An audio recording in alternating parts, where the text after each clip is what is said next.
Okay, now blind spot 2. Okay. Key question. How do you train your people to think differently? And I know you've already explained that you're hiring some new people, but the dichotomy is how to navigate in a new environment. It's challenging considering all of the new technology that's actually coming about, and obviously also even just in US healthcare procurement. So where do you start from that? That's You've a got 6 big minutes. question. Yeah. So how do we train our staff to think differently? Well, that's one side of it, but the other equation, like you say, you're introducing new staff, coming into it, but you still got to preserve a lot of legacy and institutional knowledge of the people that are already there, right? Yeah. I think that question is great. I hope as you continue with this podcast, I'll be curious to see what other leaders are saying. I hear this across the board. That is a struggle in healthcare supply chain right now. And it might be in supply chain across different industries as well. I can speak for healthcare. Algorithms, we have to get better at what questions matter, what should we be asking, what anomalies or what patterns should we be looking for. There needs to be a certain baseline of analytical skills, or does technology come in and bring the insights to you, right? And I think that's going to be the easier approach.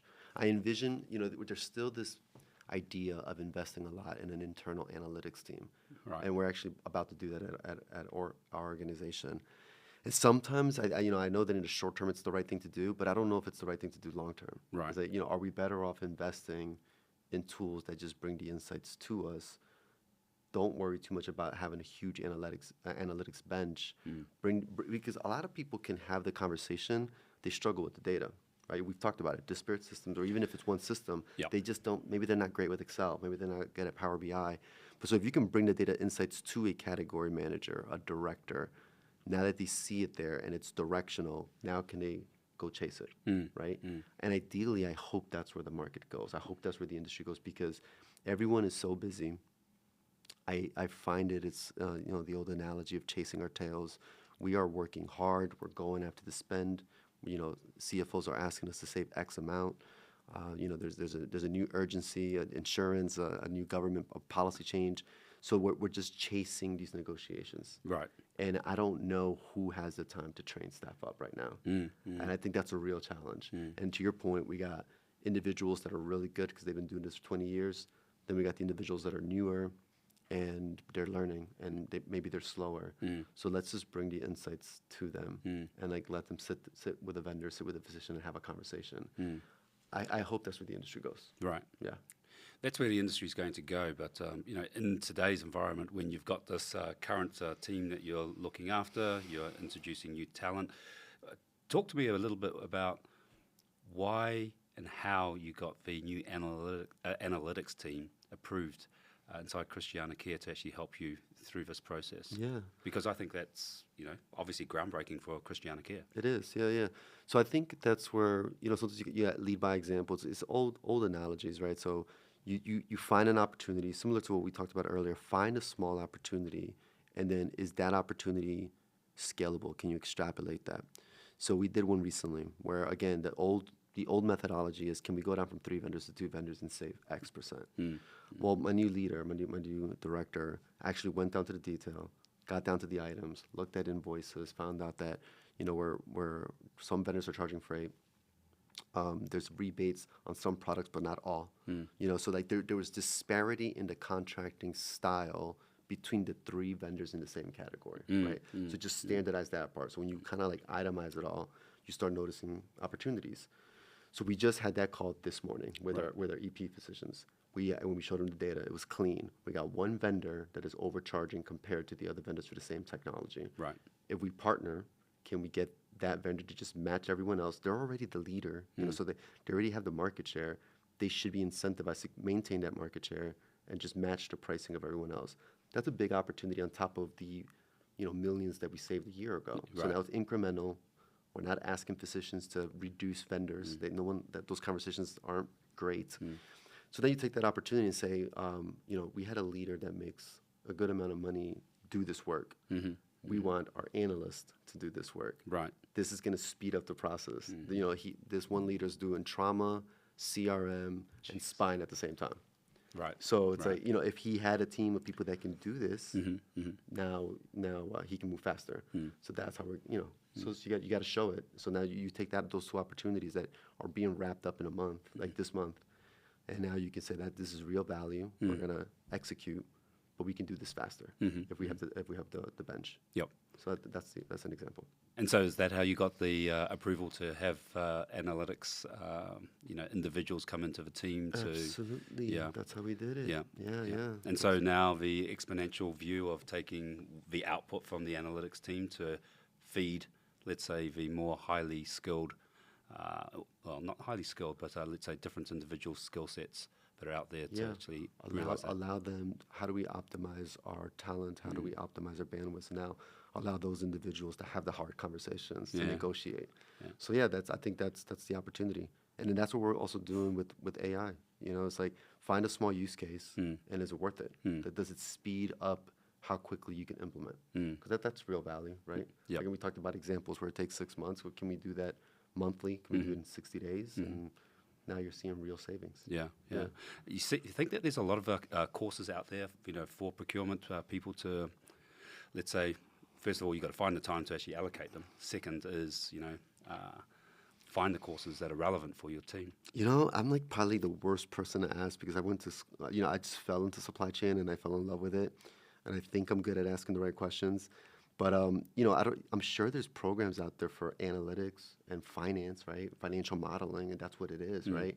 Specific for healthcare supply chain, not a lot of programs. Chicago has Rush has an elective for supply chain.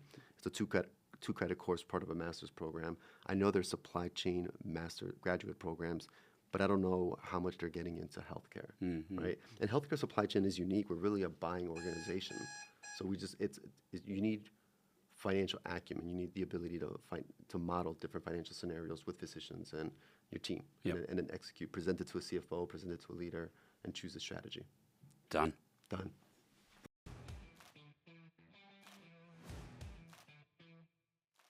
Okay, Jeremy. Blind spot number 2. How do you train your people to think differently? How do I train my people to think differently? Yeah.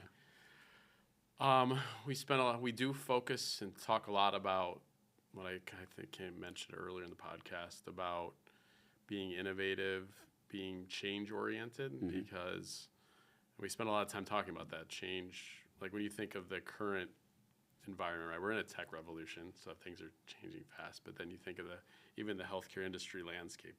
Yeah. We can't afford the way we're continuing to do it in the United States. It's not sustainable. So things are going to have to change, and with technology, they're changing much more rapidly. Yep. And so you have to be. We can't just keep thinking how we do the same old thing we've always done. So. What are you introducing into your team to get them to think differently? Are you putting on courses? Are you, let's say, exposing them to different leaders? We do some of that.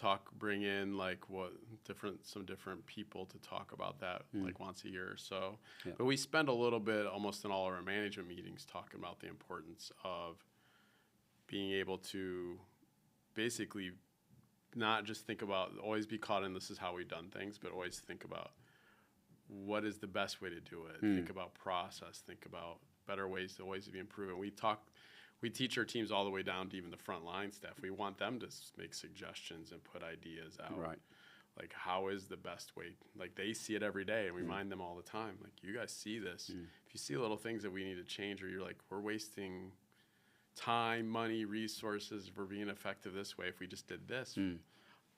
Like, that's cool. Bring it up, and we engage them. And kind of, we've done sessions where just kind of like almost bring in basically like comedy, like SNL type comedy, where you just respond to like, it's basically they teach you in those types of things. Like Second City's down the street here, but they teach you to do things. And we've had Second City come in, but talk about do yes and not no buts. We do a lot of no buts. So somebody comes with an idea and you're like, no, but that won't work because, or that's too expensive. It's just go yes, and what about doing this, and just try to make it bigger. And sometimes with the end, we like it's not doable because whatever. But that's how you keep creativity. So it's like we want creativity. We want new ways of thinking. we want people to think that way. But we don't want to penalize people for doing that. Yeah. So But that's interesting, though, because that in itself is a complete mindset change, because how often do you say, no, but? Yeah, all the time. As I opposed still to, catch myself doing it when I'm telling people to not do it. yeah, right? yeah. Like, yeah. And, you know, trying to retrain someone to say yes and Yes. versus no, but. Yep.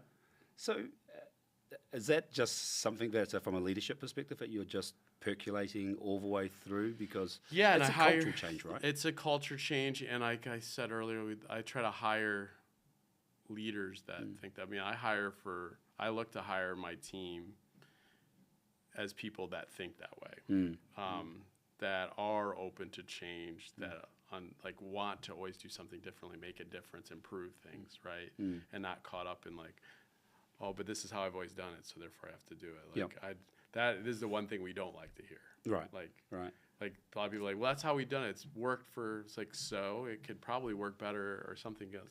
There's always things are changing, so that probably needs to change as well. So getting that mindset, innovative thinking, openness to change, like openness to discussing new ideas, throwing new ideas out there is the type of people we want to infuse our teams with. So, and when you infuse a couple of those people and you kind of teach that philosophy, it kind of expands to lots of, everybody starts to buy in because they see lots of it being mirrored lots of places instead of just one person.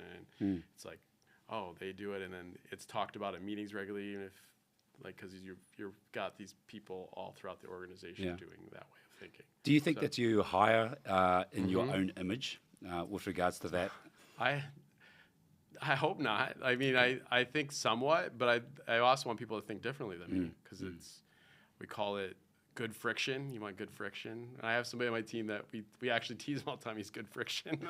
I think I know who he is. Because he's always pushing, like, maybe we can, are we sure? Like, that kind of thing. And that's what we want, not reacting like why haven't we thought this way? Couldn't we do it this way? That type of thing. So kind of pushing each other in a way that's good. Like, we're always trying to expand what you're trying to think about and make sure we captured everything. So so it's. How do you take him to actually then make sure that other people, let's say, learn from him as well? Because obviously that's a fantastic trait.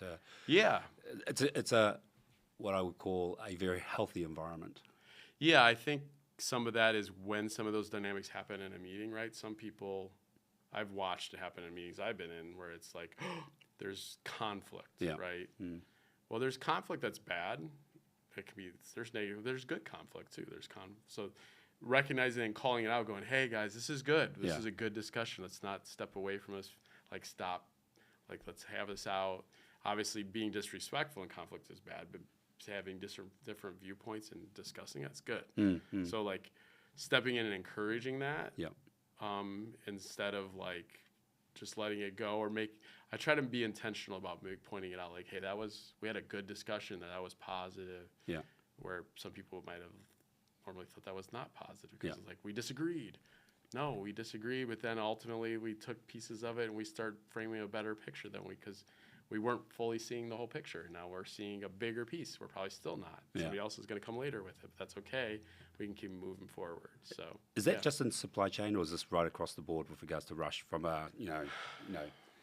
when you think about training people differently, is that a culture right across Rush? I wouldn't say it's a culture across Rush as a whole. There's definitely pockets of that for sure.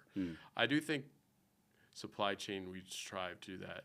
I think Rush is more open to doing different things, like the Fillmore linen stuff. I mean, we have a CEO that's willing to try different things and think differently. So that does empower that as well, right? If you have senior leadership that doesn't also quell that, so even if you don't have it throughout the entire organization yet, they encourage it.